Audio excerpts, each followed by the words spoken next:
भागवत में वर्णन आता है कि यमुना तटमापन्नूर यत्र लीला हरिर्भूत। जब भगवान का प्राचीन जो स्वरूप था वैसे विस्तार में था। कलिदावा नलिनाद्यम साधनम भस्मतांगतः। तो कलयुग के प्रभाव से धीरे धीरे जमुना जी जो है विकृत होते गई और फिर वो समुचित रूप धारण करती गई। परंतु शास्त्रों में जैसा वृहद रूप से वर्णन किया गया है जमुना जी के स्वरूप का, वो यही स्वरूप है जो अभी आपको दिखाई पड़ रहा है। यमुना महारानी का इस समय जो स्वरूप है वो मन को सुकून देने वाला है।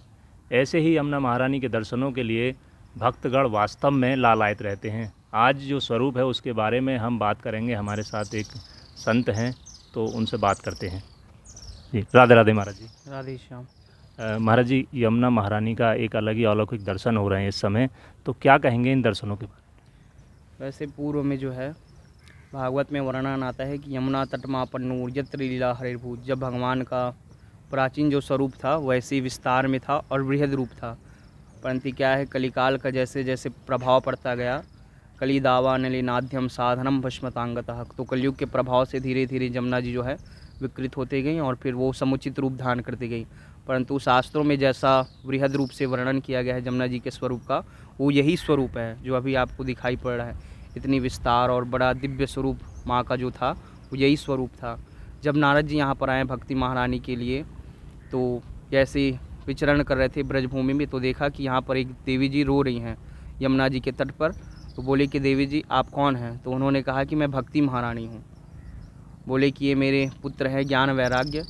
तो भक्ति का जो उदय हुआ है वृंदावन में, वो यही जमुना जी के तट से ही पूर्व में जो है यहीं से ही प्रारंभ हुआ है। भागवत में जो वर्णन आता है वो संपूर्ण वर्णन यमुना जी के पहला जो स्वरूप है वो तट से ही प्रारंभ हुआ, जिसमें भक्ति ज्ञान वैराग्य और नारद जी का यहीं पर ही जो है मिलन हुआ। वो यही है जो जमुना जी का स्वरूप है।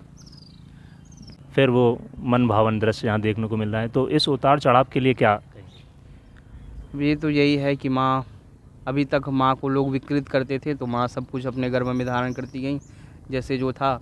अब जब माँ अपने स्वरूप में आई तो सब लोग जो है भाग खड़े हुए हैं जैसे जो है। तो वही है, माँ अपने स्वरूप में है लेकिन बहुत कम और विस्तार होती रहती हैं, बढ़ती रहती हैं, कम होती रहती हैं।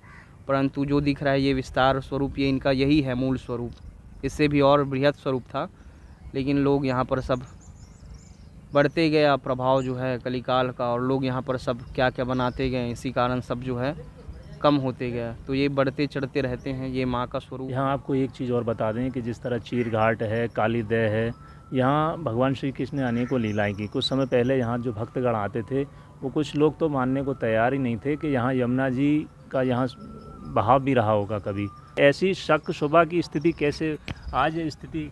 आगे पे जो है कालीदाह घाट है, वहाँ पर जो है जमुना जी का जो विस्तार स्वरूप था वो समुचित हो गई थी। तो लोग कहते थे प्राय कि यहाँ पर से भगवान ने कैसे, यहाँ पर से कदम्ब का वृक्ष से भगवान ने जमुना जी में प्रवेश किया था वहाँ पर से कूद करके। तो बोले कि यहाँ पर से कैसे गए होंगे, क्योंकि यहाँ पर तो जमुना जी का स्वरूप ही नहीं है।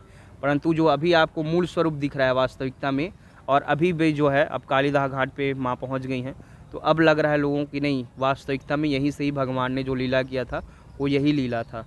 उस समय कालीदाह घाट पे ही भगवान ने वहाँ से कदम्ब के वृक्ष जमुना जी में प्रवेश किया था और काल्या नाग का मर्दन किया था। और अनेक घाट हैं यहाँ पर, श्रृंगार घाट है, गोविंद घाट है, ये केशी घाट है। यहाँ पर केशी नाम के दैत्य को भगवान ने, कंस के द्वारा भेजा हुआ केशी नाम का दैत्य था, उसको भगवान ने यहाँ पर उसका संहार किया था। तो ये केशी घाट। चीर घाट है आगे पे, जहाँ पर भगवान ने ब्रज गोपियों का वस्त्र हरण करके भगवान ने लीलाएँ की थी चीर घाट पे। तो वो भी घाट है, वहाँ पर भी जमुना जी विस्तार रूप से अपने स्वरूप में पहुँच चुकी हैं। यही है, प्रभाव के कारण लोग यहाँ पर विकृत करते गए और जो स्वरूप है आपके सामने है।